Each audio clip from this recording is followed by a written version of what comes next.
Observations from Rose Bowl practice, Kirk Herbstreit's comments on the narrative of if certain bowl games are meaningless, and when will justice suing return to the basketball court. All that and more in this episode of Locked on Buckeyes. You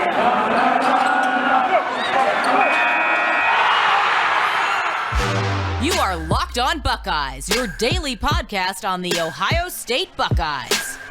Part of the Locked on Podcast Network, your team every day.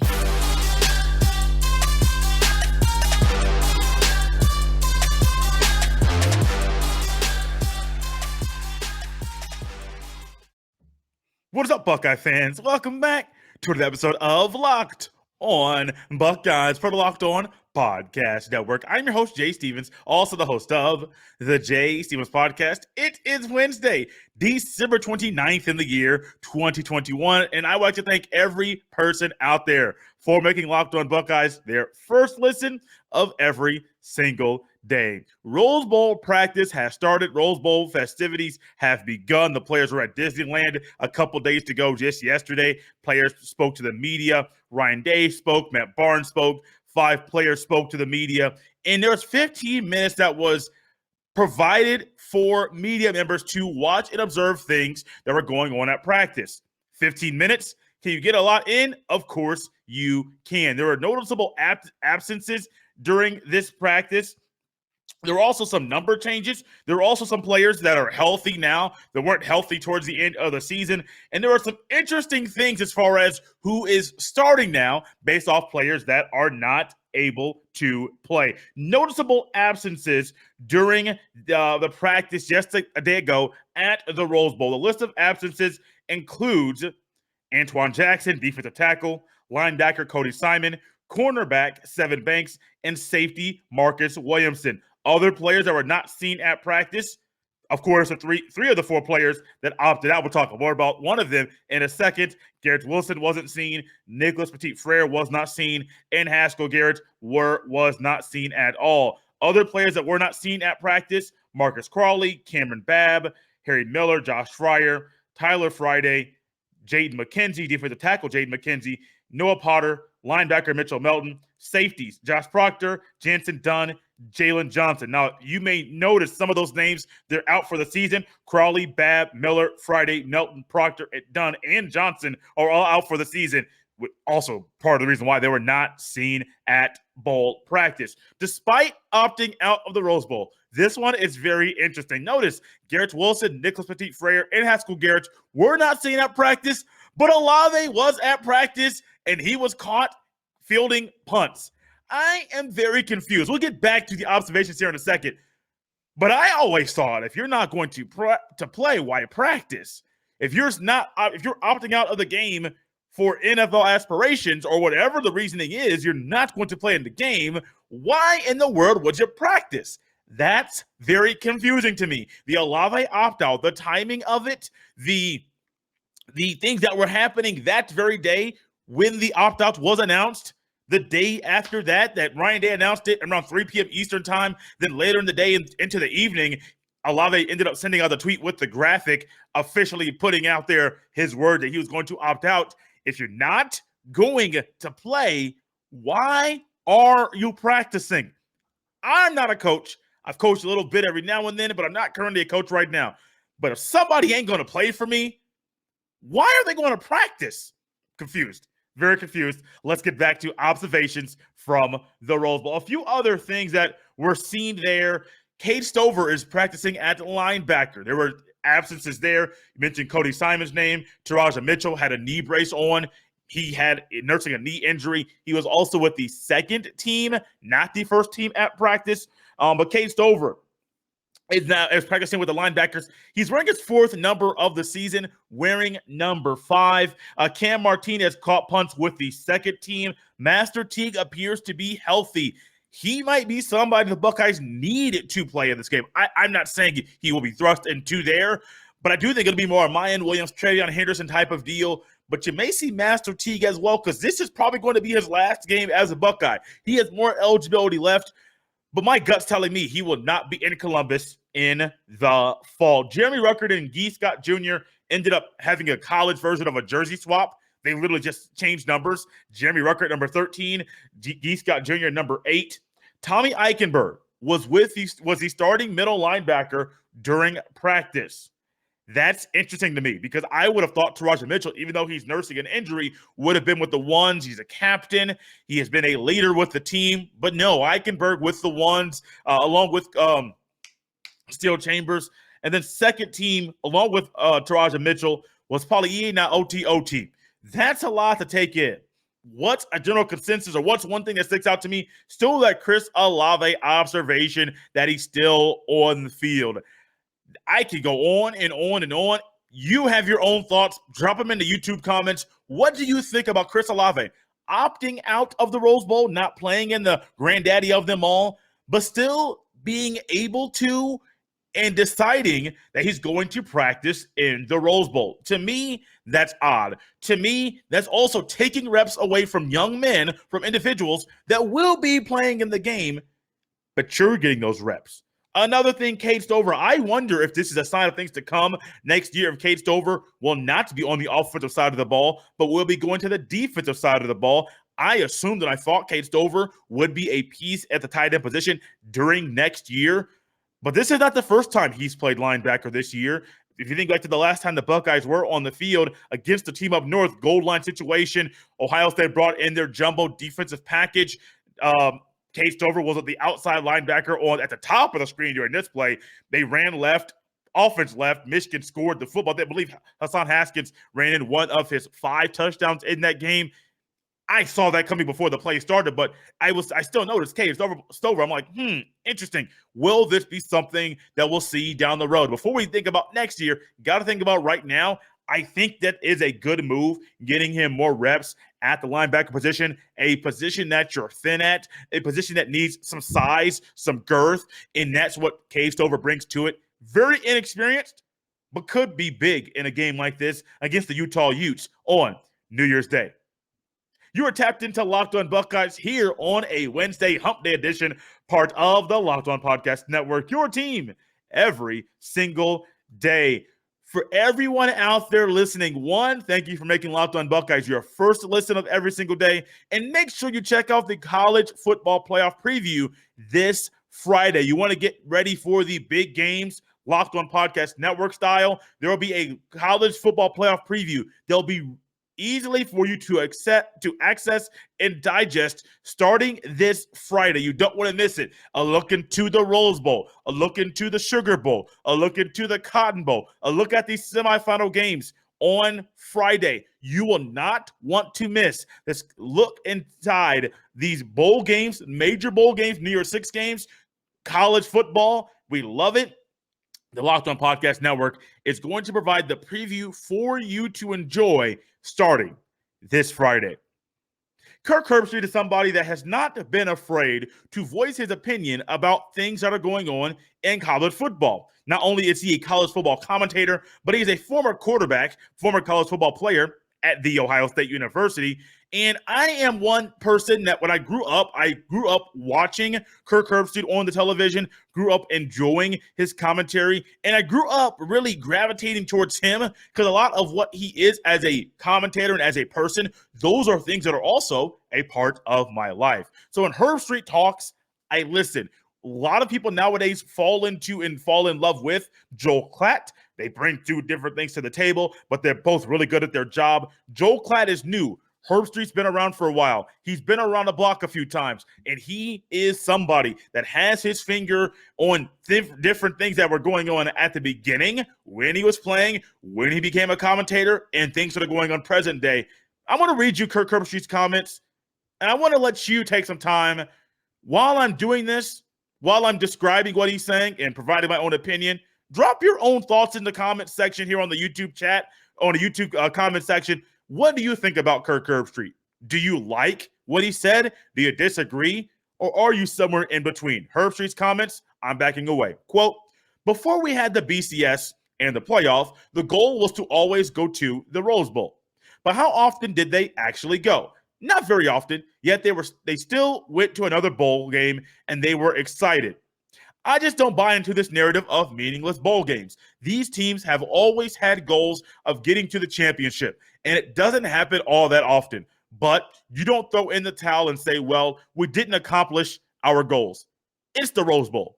We used to have to try to deal with a consolation prize being the Citrus Bowl, but it's the Rose Bowl. Maybe these players, when they get out there on the field, it'll dawn on them why it's different and unique. I get being disappointed, but you've got to shake it off and move on to the next game and get that bad taste out of your mouth. End quote. He goes on to say a few more things. Quote, I hope this isn't our new norm. I hope it's just an era that we'll get out of. Is the Akron game a meaningless game in September? Are we just going to pick and choose which game has meaning? You go and play and compete your ass off. That's what you do. That's your job. End quote. And you know what? I agree with everything he said. We can talk about offense breakdown, defense breakdown, all of those things, but there's a narrative out there, and it's possible. I can't say concretely because I haven't talked to many of you listening here. I do check the YouTube comments every now and then. People out there do believe, and I see it on Twitter, people believe that there are such a thing as meaningless bowl games. You want to know why bowl games matter before things that are actually happening on the field? Here's one. Monetarily. Schools make money. Okay, you say, Jay, wait, is money everything? No, the money's not everything. But if you're going to say it's a game that's meaningless, let's talk to Ryan Day. Well, no. One, this is not a meaningless bowl game. One, if I lose or win, it goes on my resume, and people will judge me and look at me and view me based off how I perform in bowl games, specifically the Rose Bowl. Two, there is a bonus that I will get, Ryan Day now that he will get if he wins the bowl game. So people say, well, money talks. Well, hey, Ryan Day got a bonus coming if he wins this game. Do you think he's going to take this game lightly? These are new age narratives that really don't make any sense. Let's think about this. What is one thing we think about when it comes to the Rose Bowl? Who wins the MVP? There was an Ohio State player that played the 2018 game, Urban's last game. It was a Rose Bowl. I believe it was Brendan White. Don't quote me on that. Names escape me every now and then. I've heard nothing about him on the field. Last thing I remember is he won the Rose Bowl MVP his last game at Ohio State before transferring. Think about that. Players are opting out. Players are saying this game's meaningless. Oh, no, excuse me. Fans are saying this is meaningless. I actually saw on the Twitter, Dorian Thompson-Robinson, the quarterback at UCLA, there's speculation about did the team vote? Did the team not vote to play in or not play in the bowl game? He said, look, if we had our vote, we would play. It doesn't matter to me. We'll strap up in a parking lot. We want to play the game. And I do believe the general consensus by players playing the sport right now is they want to play the game. I challenge you to, if you know a college football player or if you come across somebody that used to play college football, ask them, are bowl games meaningless? Think about that 5-7 Rutgers team that was not playing in a game at all. The Gator Bowl opened up, had an opening. They reached out. Rutgers is now playing in a bowl game. Think about that. Now, I do think they need to raise up the stock and the level of requirement needed for teams to be bowl eligible. I do think that. I don't think a losing team deserves to be in a Rose Bowl. I don't think a team that is 500 deserves to be in a Rose Bowl. The Rose Bowl, the 6-game requirement, that was back when there were 11 football games. So 6-5 was a winning season. Now we're at 6-6. We're rewarding mediocrity. Your boy is not a fan of that. Raise that bad boy up to 7-5. You'll see a lot more competition during the regular season. The team's playing a whole lot harder to hit that threshold of 7 wins to play in a bowl game at the end of the season. It is a great reward. This narrative that bowl games are meaningless, I talked about it previously. It's idiotic. It's stupid. It makes absolutely no sense. You can come at me, hop on my mentions at jsteven07. I don't care. I don't care at all. Come at me because people saying games are meaningless. A lot of them have never played a sport. Some of them have played a sport, but have not thought about what it means to the players, the coaches, the individuals involved in playing such a prestigious or playing a child's game at such a high level. This game ain't meaningless. Yes, it's not the college football playoff game that Buckeye fans believed they could play in this year, that the goal was set at that. Even though it's not, the Buckeyes still have a game. If a game is on your schedule, Play the game, be the best you can be, and be all you can be in that game. Oh, yeah, we talk about Ryan Day's record, how it goes against him. There's a narrative out there, Coach Kirk Herbstreit didn't say this, but there are people out there that believe bowl games are exhibition games. Exhibition games do not go into your final record for that season. They're fictitious. They mean nothing. However, bowl games, they go into the final record for that season.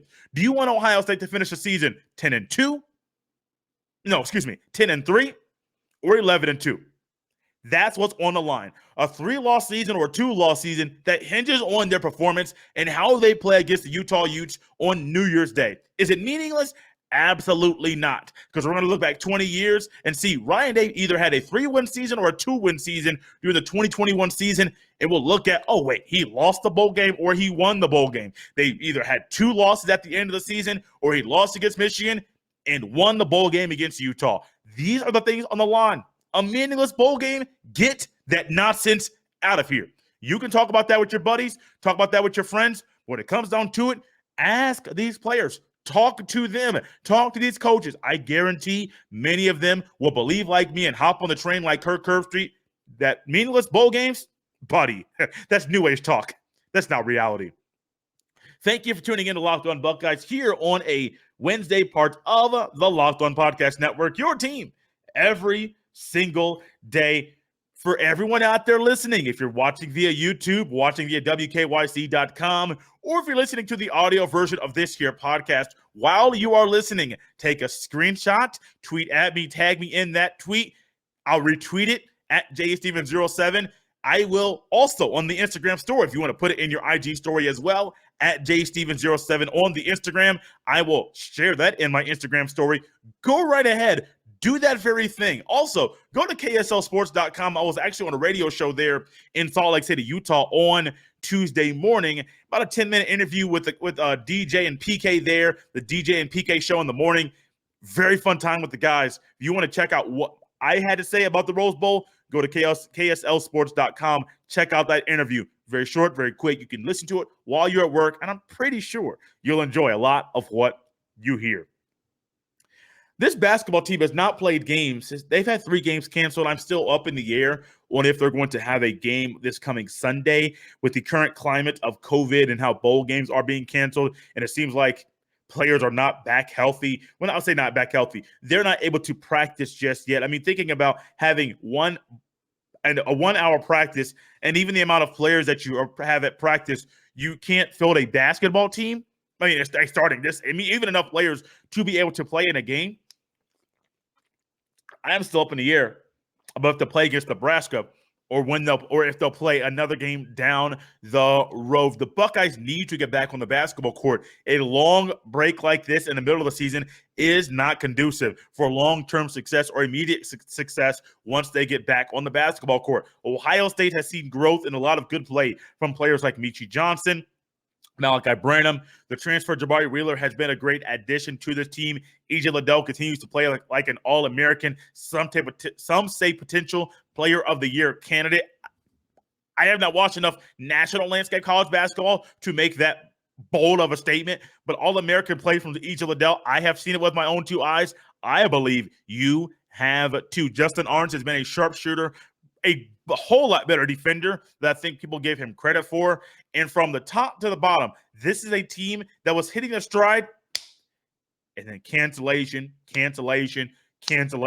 Hopefully, this upcoming game is not a postponement. With it being a conference game, that'll be more of a postponement, not a cancellation. But there's one key piece to this team that has not played all year long. I believe he played earlier in an exhibition game, that is Justice Suing, but he has not played on the basketball court in a meaningful game at all this year. Had an injury that he suffered during the scrimmage against Ole Miss. It wasn't really a publicized scrimmage, but the Buckeyes did scrimmage Ole Miss prior to the start of the season. And my thought was Justice Suing on the court along with EJ Liddell, baby, let's run with that thing. But this reminds me about something that happened last year. Now, the talk is Chris Holtman has said Justice Suing is planning. The plan is to have him back in January. The plan is also to have the Buckeyes back the first time they could get on the court in January, but that's to be determined. But having Justice Sueing back on the court in January, that will be huge. But let's go back to last year before we close up shop on today's show and think about something that happened with a point guard during last year, Mr. CJ Walker. Walker goes down with an injury. He ends up having to be out for a number of games, and he had to make a very mature adult decision as Chris Holtmann talked to him about how he would be as a player and his role once he came back to the basketball team. CJ Walker was comfortable. The first team unit, adding Justin Orange in, got into a groove, got into a role. And CJ Walker said, "Hey, coach, hey Holtmann, I'm perfectly fine coming off the bench. I don't want to mess up their chemistry. I don't want to mess up what they have going on. They're rolling, they're hitting on all cylinders at times, and I don't want to be the piece that gets thrust back into the starting lineup, which messes up a very good thing." He made a very mature decision to step back, to sit back, to not be thrust back into the starting lineup, a position that he deserved. I mean, he earned it. He earned the right to start. He was good enough to start, but he was also good enough and mature enough to take a back seat, be the sixth man, and really help this Ohio State basketball team be a whole lot better down the stretch. I mean, during crucial points in games, I think anybody thought they would have been if he was in the starting lineup, because that second unit needs some leadership.